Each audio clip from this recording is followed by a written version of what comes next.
This video is brought to you by Ridge Wallet, a slim front pocket wallet available in carbon fiber and titanium. With more than 250,000 sold, a lifetime guarantee and free shipping, get 10% off with the code GOLDFISH at ridgewallet.com.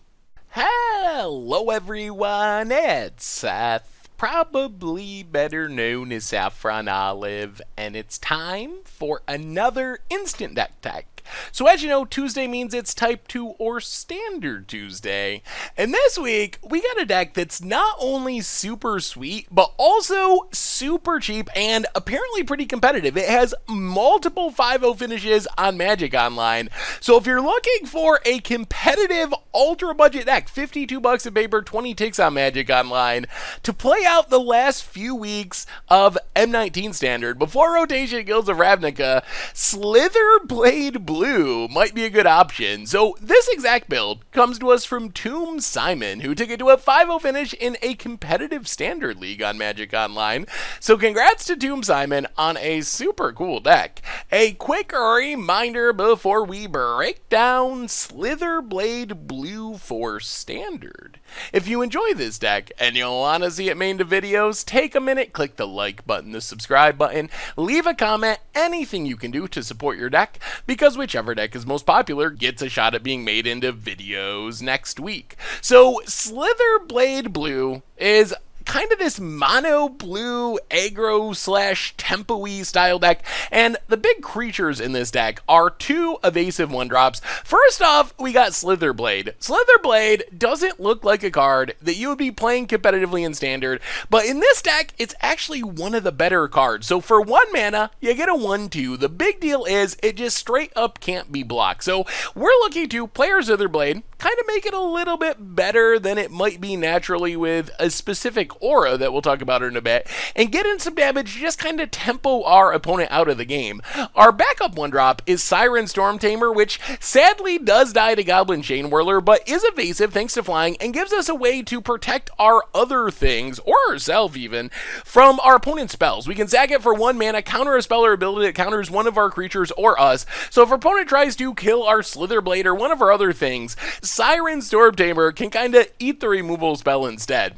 So this starts off our curve. In the 2-drop slot, we got Merfolk Trickster, which is just tricky, as its name suggests. Comes down, taps down a blocker or maybe a big attacker, because remember, the idea of this deck isn't so much that we're just going to outpower our opponent. I mean, we're playing Slither Blades, 1 mana, 1/2s, so we're not just going to overwhelm our opponent with Scarab Gods and Lyras. Instead, we're kind of getting these little points of damage, these little edges, and Merfolk Trickster works really well there, just stopping one big attack, making something lose its ability, like a Karn token will die because it doesn't have its ability anymore. So we have lots of sweet tricks to do with Trickster to help us force through damage and stay alive long enough to keep attacking with our Slither Blades and evasive creatures. Baral, Chief of Compliance, really weird in the deck. We'll wrap back around to this one. Not a good attacker, but does give us this kind of looting card advantage engine with some of the spells in our deck. And then our big finishers are Tempest Djinn and Aethersphere Harvester. So Tempest Djinn are mana base 100% island, so Tempest Djinn ends up being really, really big really quickly. On turn 3 it'll be a 3/4, but throughout the game as we keep making our land drops, it's going to be a 4/4, a 5/4, a 6/4, an 8/4, a 10/4, until it's killing our opponent in just a couple of attacks in the air. Very powerful card in the deck. And then Aethersphere Harvester gains us a bit of life against the red decks, and it gives us a way to upgrade things like Baral, Chief of Compliance, which doesn't really attack well anyway, or maybe eventually our Siren Storm Tamer gets stonewalled by something.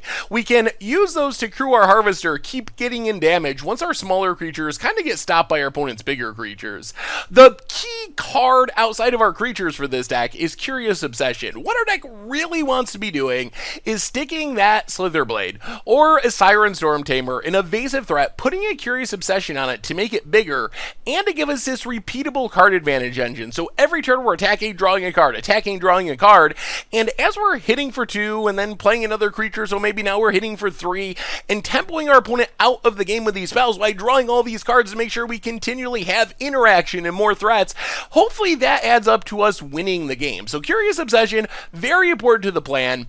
As far as Baral, one of the main ways we are interacting with our opponents is counter spells. Essence Scatter, Wizard Retort, Spell Pierce, these are all ways to slow down our opponent and also to protect our stuff. Like, we don't want our Slither Blade with our Curious Obsession being hit by a Fatal Push. We're trying to ride that one threat or two threats, the big Tempest Djinn, for example, to victory, kind of like a Fairies deck almost, a Delver deck in older formats, kind of playing that game plan. Think of Pauper Delver or Fairies in Modern, where we stick a threat or two, tempo our opponent out with our counter spells, and with these spells, this is where Brawl really shines, because Wyatt can block in the early game, maybe chip in for a point of damage. It's making our spells cheaper, so Essence Scatter, 1 mana, Wizard Retort, well, going to be 2 mana since it's a wizard, but giving it a discount, and it's letting us loot through our deck, get rid of our extra lands, find more counter spells, find more threats. Then we have Unsummon and Commit as our ways to kind of interact with things that slip through and get on the battlefield. Unsummon just bouncing a creature. Commit lets us bounce a spell or any permanent we want to. Can even wheel if the game goes really long, although mostly we're using it as like the bounce / counter sort of remand-esque spell.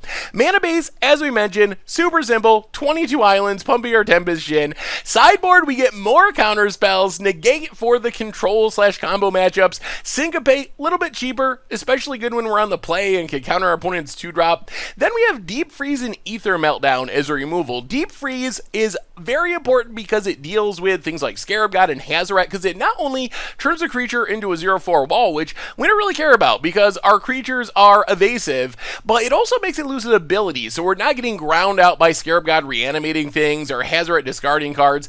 Ether Meltdown deals with things like Heart of Kirin and aggro creatures. Nimble Obstructionist can stifle a Planeswalker activation, gives us another evasive threat, and that is Slither Blade Blue for Standard, and that's better instant deck for today. So thank you so much for watching. I hope you enjoyed the video, and I will talk to you soon. Thanks for watching the video. If you enjoyed it, help us out by clicking that like button down below.